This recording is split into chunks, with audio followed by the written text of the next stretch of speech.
Doctor Alka Gupta Grewal मेरे नाल line ते आ चुके ने। ये पीडियाट्रिशियन सर्जन ने। ਅਸੀਂ ਹੁਣ तक डॉक्टर अजीत सूद, डॉक्टर वॉन्डर, डॉक्टर संदीप पुरी, डॉक्टर चौधरी, अगर मैं नाम लवांगा डॉक्टर बराड़, बड़ी लंबी लिस्ट है। और DMC ਦੇ ਅਸੀਂ ਇਹਨਾਂ बड़े ਵੱਡੇ ਵੱਡੇ ਨਾਮਵਰ ਡਾਕਟਰਸ ਨਾਲ ਤੁਹਾਨੂੰ ਮਿਲਾ ਚੁੱਕੇ ਹਾਂ। ਇਸੇ ਕੜੀ ਦੇ ਵਿੱਚ ਅੱਜ डॉक्टर अलका गुप्ता गरेवाल होर ਨਾਲ मिलान जा रहे हैं। और ये जिथे पीडियाट्रिक सर्जन ने, स्पैशलिस्ट ने, इन्होंने फैलोशिप मुंबई तो की हुई है। 25 साल तो ਵੱਧ ਇਹਨਾਂ ਦਾ ਤਜਰਬਾ है, चाहे फिर वो दिल्ली, मुंबई, PGI तो लैके UK तो लैके रॉयल ਜਿਹੜਾ हॉस्पिटल है, royal London hospital, Sheffield children's hospital, इस तरह मैं देख रहा कि बड़ी लंबी लिस्ट है जिथे इत्थे काम कर चुके हैं। पर हुण पिछले 7 सालों तो ये DMC लुधियाना काम करते आ रहे हैं। तो आओ जानकारी लईए इन्हां तो। ये स्पैशलाइज्ड फील्ड है असल दे विच, इहदे बारे करते हैं थोड़ी जी गलबात। अलका जी, डॉक्टर अलका, तुहाडा स्वागत करते हैं, वेलकम करते हैं।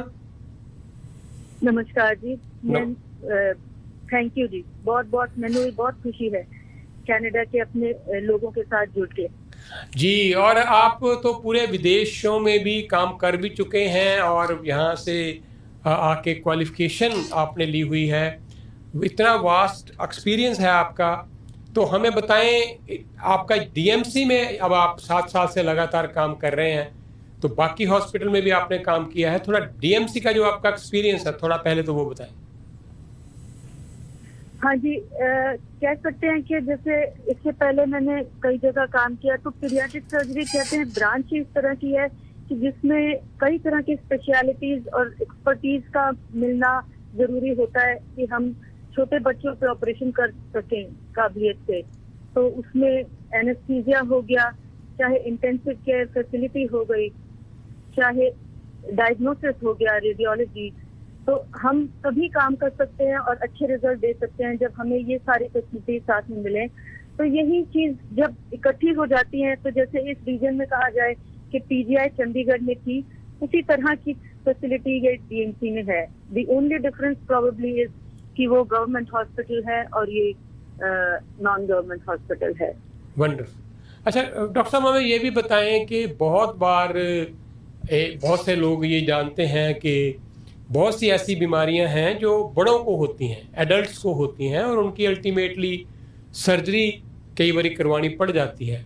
लेकिन हम पहली बार किसी डॉक्टर से, मैं भी अपने अभी तक के जो कैरियर में फर्स्ट एवर टाइम मैं आपसे बात कर रहा हूँ किसी पीडियाट्रिक सर्जन के साथ। तो ये कैसे, डिफरेंस क्या है अडल्ट और पीडियाट्रिक सर्जरी में?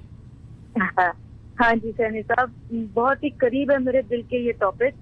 समहाउ ये इतनी स्पेशलाइज्ड फील्ड और इतनी हाई स्किल डिमांडिंग फील्ड होने के बावजूद लेस नोन है, लेस वेल नोन है। हमें सर्जिकल स्पेशलिटीज का पता है, कार्डियोथोरैसिक है, न्यूरोसर्जरी है, प्लास्टिक सर्जरी है, पर paediatric surgery less well known है।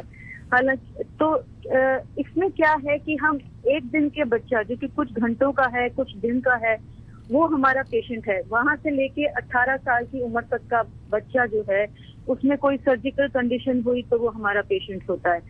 उसमें से भी अगर कहें तो स्पेशल जो है वो अंडर 5 इयर्स जो है, वो बच्चे स्पेशल स्किल मांगते हैं, डायग्नोसिस का भी, सस्पिशन का भी, इन्वेस्टिगेशन का भी, ट्रीटमेंट का भी और पोस्ट ऑपरेटिव केयर का भी।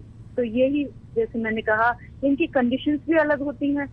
आपने सुना बड़ों में हर्निया कॉमन चीज है, बच्चों में भी हर्निया कॉमन चीज है, पर बड़ों में hernia weakness of abdominal wall की वजह से होता है, वेराज बच्चों में वही चीज एक कोई पैसेज है जो खुला रह जाता है, तो उसकी वजह से है। तो दोनों में रिपेयर अलग अलग तरह से है। एक में इमरजेंसी होती, अर्जेंसी होती है, एक में इतनी अर्जेंसी नहीं होती। तो न्यूबॉर्न बच्चे जो होते हैं, लेस देन 1 ईयर के होते हैं, उनमें हमें हर्निया अर्जेंटली रिपेयर करना पड़ता है। तो इस तरह की चीजें तो सेम हैं, पर उनका प्रेजेंटेशन, उनका ट्रीटमेंट अलग हो सकता है। इनफैक्ट प्रेजेंटेशन भी अलग अलग हैं काफी हद तक। छोटे बच्चों में और एक कंडीशन का नाम लूं तो वो है अनडिसेंडेड टेस्टिस, मतलब कि गोलियां जो कि नीचे नहीं आई अपने समय पे, वो प्रीमेच्योर बच्चों में ज्यादा कॉमन होती है चीज। तो उनको अगर समय पर नीचे ले आया गया तो फिर वो नॉर्मल की जितना ही फंक्शन तकरीबन मैनेज कर पाते हैं बच्चे।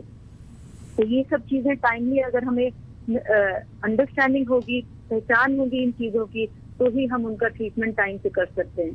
तो इस तरह से है कि सेंसिटाइजेशन चाहिए बच्चों की कंडीशंस को समझने की, क्योंकि अगर इग्नोर हो गया तो वो होगा तो ऑपरेशन एडल्टहुड में भी, पर उसका वो इम्पोर्टेंट एक फंक्शन था जो कि थोड़ा सा कॉम्प्रोमाइज हो जाएगा। ठीक है डॉक्टर साहब, बहुत बहुत शुक्रिया। बहुत से बार हम ये भी देखते हैं कि बड़े जो लोग होते हैं उनकी सर्जरी हो तो सर्जरी ही है।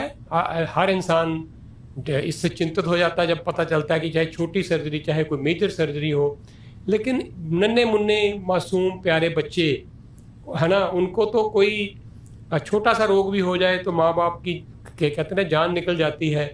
तो उनकी अब सर्जरी जब करनी होती है तो आई कैन अंडरस्टैंड कि एज ए प्रोफेशनल आप या उनके माँ बाप क्या गुजरती होगी।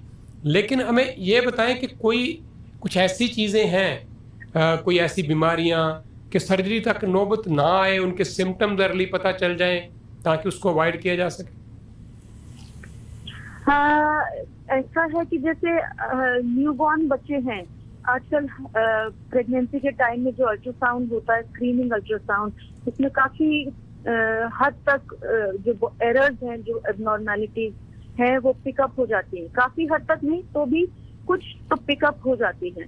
तो अगर वो हो जाए तो उनको टाइमली ट्रांसपोर्ट करके उसी जगह, काफी चीजें करेक्टेबल होती हैं सैनी साहब, तो अगर वो टाइमली एड्रेस हो जाए तो फिर वो कम प्रॉब्लम के, कम ट्रॉमा के उसके रिजल्ट अच्छे होने के चांस होते हैं। तो हम यही इंसिस्ट करते हैं कि वो अगर पिकअप हो गई है तो उनकी डिलीवरी भी उसी सेंटर में हो जहाँ पर ट्रीटमेंट के लिए बच्चे को शिफ्ट ना करना पड़े, क्योंकि शिफ्टिंग में important window, important hour, golden hour, वो मिस हो जाने से कई बार चीजें डिटेरिएट हो जाती हैं।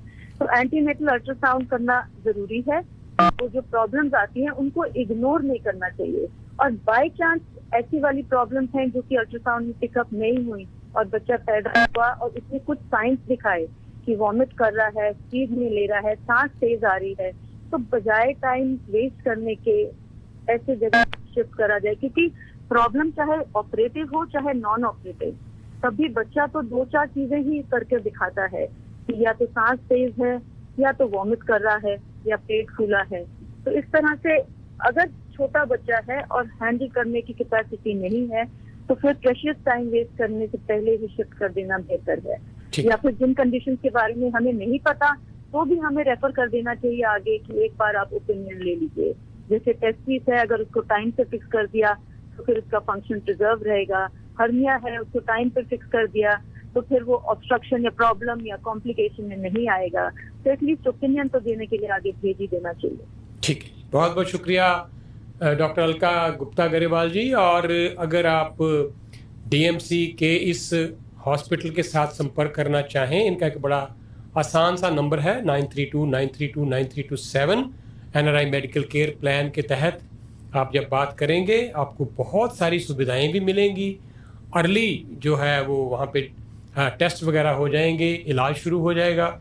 तो इसके लिए आप संपर्क कर सकते हैं डीएमसी लुधियाना की टीम के साथ। डॉक्टर साहब आपका बहुत बहुत शुक्रिया, और जब समय मिला फिर जल्दी दोबारा बात करेंगे। जी, बहुत बहुत शुक्रिया, धन्यवाद।